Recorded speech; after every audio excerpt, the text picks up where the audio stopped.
Olá, paz e luz a todos nós. Eu estava me recordando esses dias de uma história muito antiga que eu escutei quando ainda participava do Encontro de Jovens Espíritas de Pernambuco, o EJEP. E eu ainda costumo, anotar nas agendas algumas histórias interessantes e inesquecíveis, relatadas por grandes oradores, dos quais eu tive a oportunidade de escutar e até de trabalhar. E eu me recordei recentemente de uma história muito interessante, pegando em uma dessas agendas antigas, a história de Jesus e 3 homens prodigiosos. Eu não encontrei, confesso a vocês que já rodei pela internet para ver se encontrava o livro, a fonte dessa mensagem, dessa história, e não encontrei. Mas que há, com certeza, palestrantes e pessoas outras que se utilizaram dela para ilustrar algumas ideias. Inclusive o próprio Divaldo Franco. A história trata de 3 homens, um clarividente, um orador e um curador. Inclusive, se vocês tiverem informação sobre em que livro nós podemos encontrar, deixe aqui no canal essas informações e nos ajude a divulgar, inclusive, essas informações de forma mais precisa.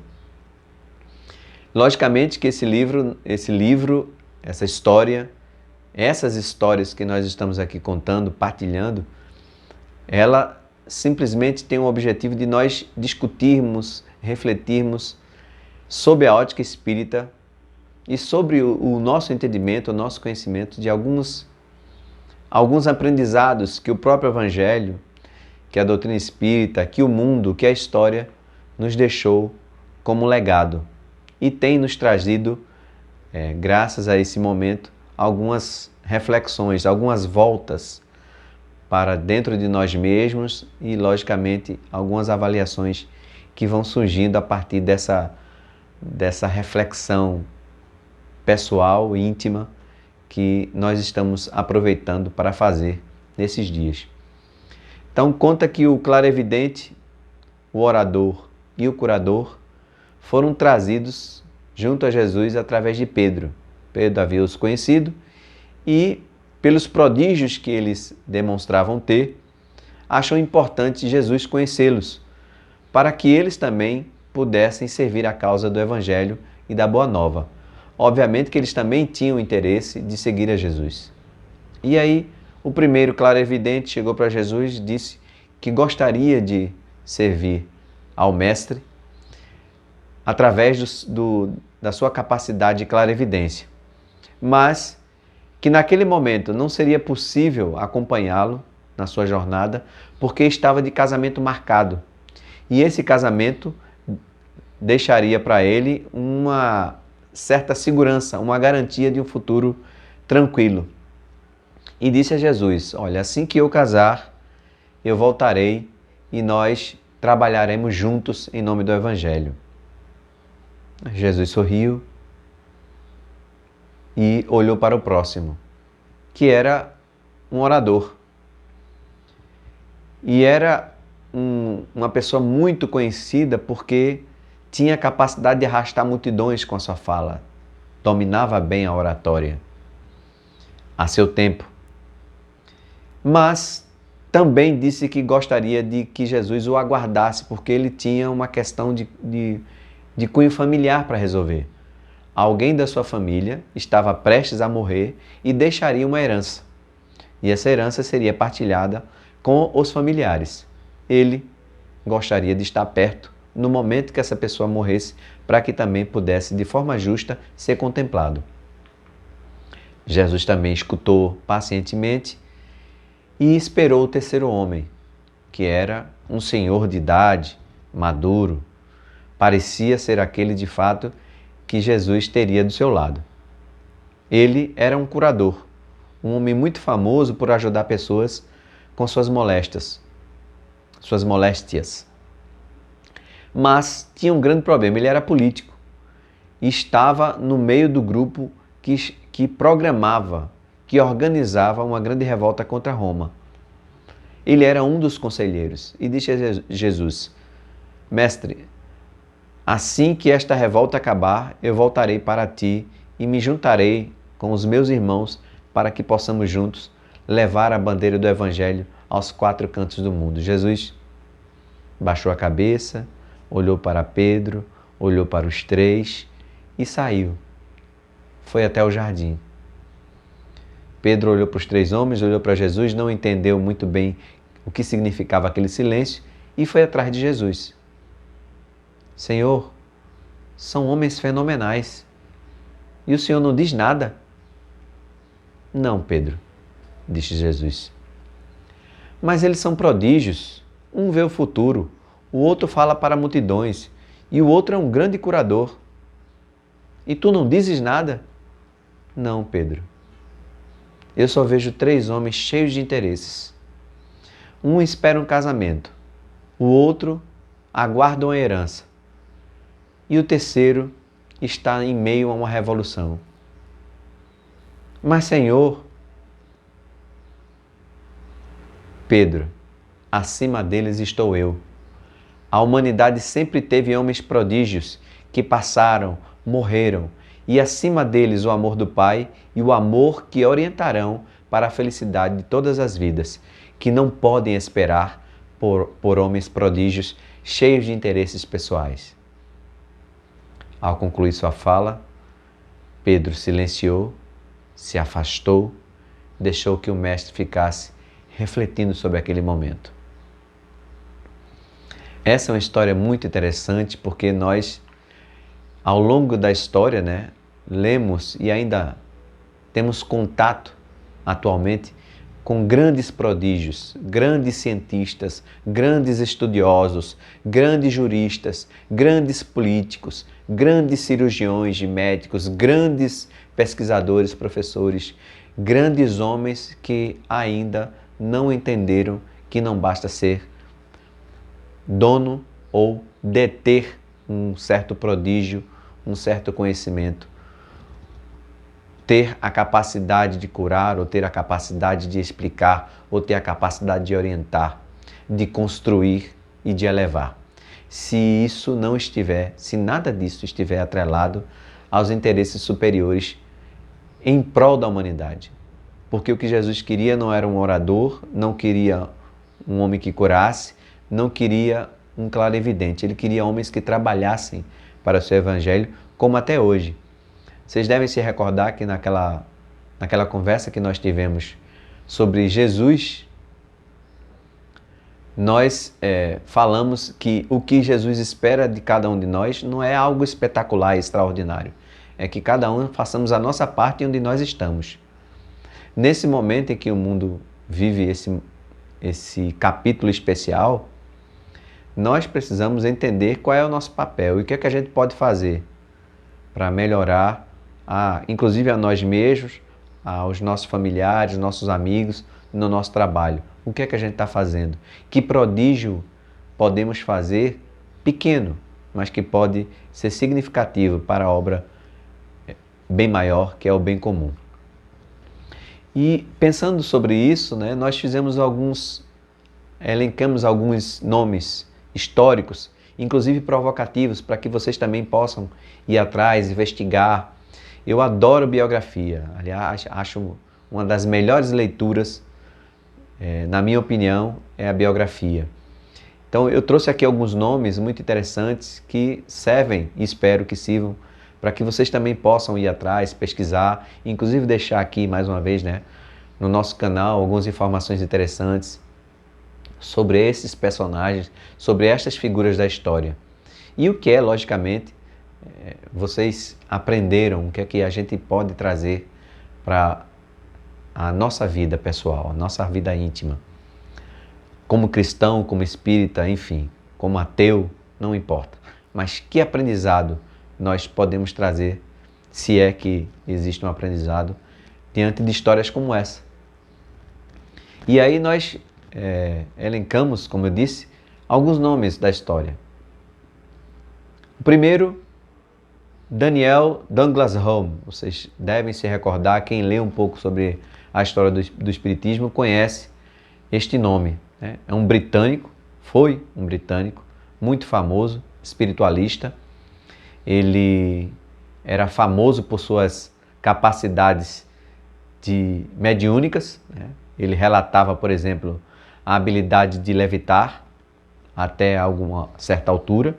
Né? Ele se esticava, ele manipulava carvão e fogo sem se machucar. Era um grande fenômeno ao seu tempo.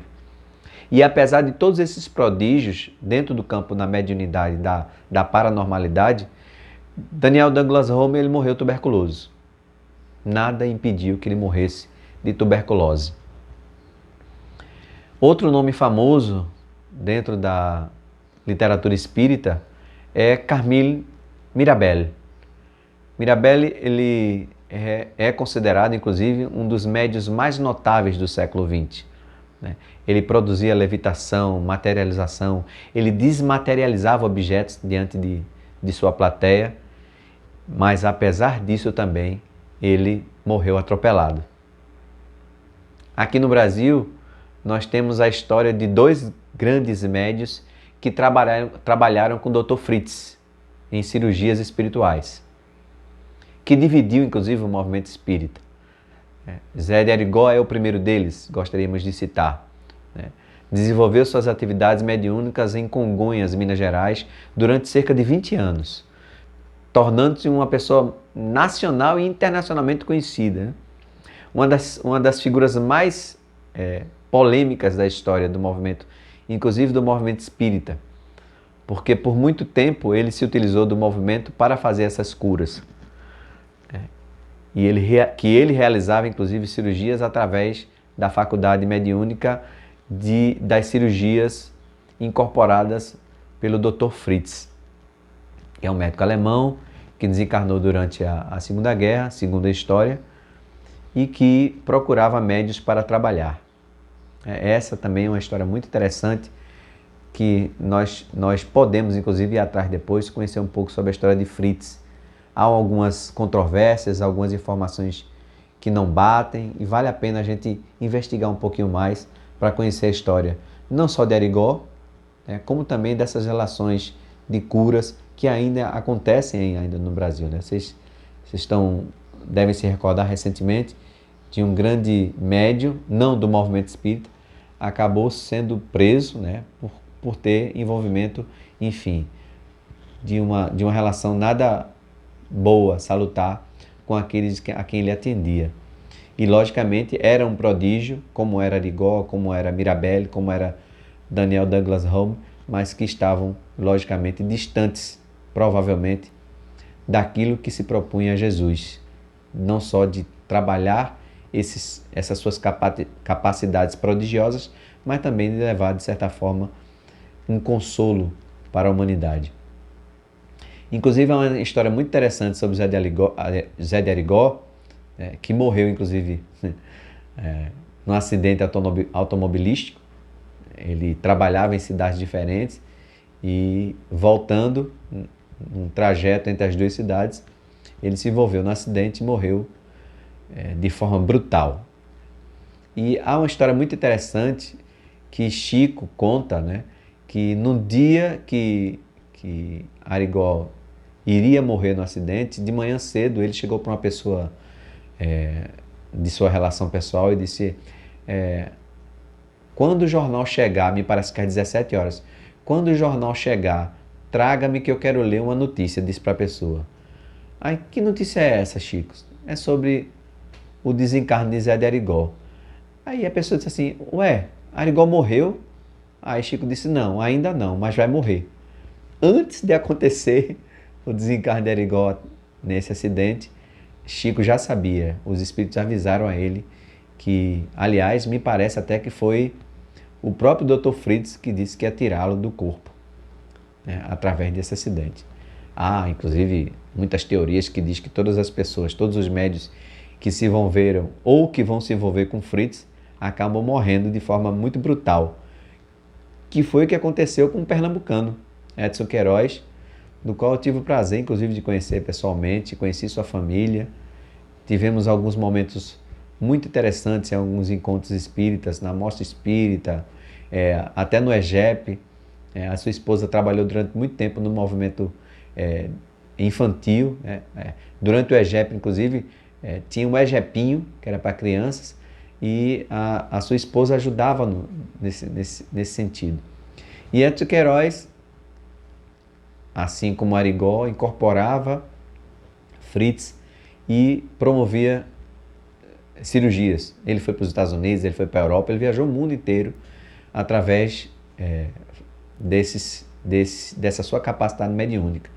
Ele, do ponto de vista pessoal, inclusive perdeu o registro, né? Teve seu registro de médico cassado. O Conselho Regional de Medicina cassou, e mesmo assim ele continuou trabalhando através de Dr. Fritz, e vocês sabem como ele acabou morrendo, né? Ele foi assassinado a facadas pelo seu caseiro, de forma muito violenta, brutal, questões, enfim, que não nos cabe aqui fazer um julgamento, nem dele nem de quem quer que seja, mas que também morreu de forma brutal, assassinado.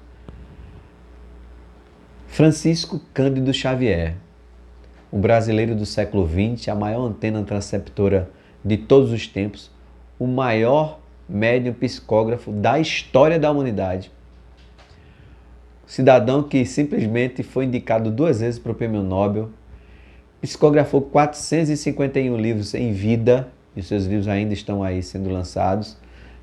Era o autor mais lido na América Latina. Vocês terem uma ideia, a obra Nosso Lar, que ele psicografou junto com André Luiz, vendeu mais livro do que Jorge Amado. E se apagou levemente, de forma suave, aos 92 anos, no momento em que o povo brasileiro vivia um estado de felicidade.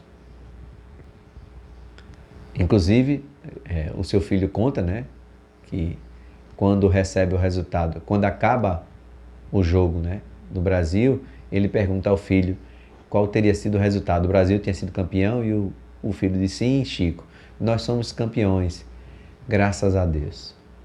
E desencarna, apagando a sua velhinha de forma em paz e tranquila, porque, com certeza, ao contrário de tantos outros, Chico foi aquela pessoa que dedicou-se para a causa que Jesus esperava, que Jesus desejava, e que Jesus ainda espera que cada um de nós possamos vivenciar, dentro das nossas possibilidades, logicamente. Nós temos, por exemplo, histórias fantásticas, né, de figuras maravilhosas. Santa Teresa d'Ávila, por exemplo, que era doutora da igreja, ela viveu muito o evangelho, se dedicou aos pobres, trabalhou muito pelas pessoas e enfrentou todas as dificuldades do mundo. Ela sofria de artrite reumatoide que deformava, e apesar de todas essas dificuldades, ela continuou servindo ao evangelho, à causa do próximo, né? Quem não conhece, né, a gente foi para a escola ou na faculdade, a gente já ouviu falar em Louis Pasteur, cientista, químico, autor da teoria da germinal, das doenças infecciosas, né?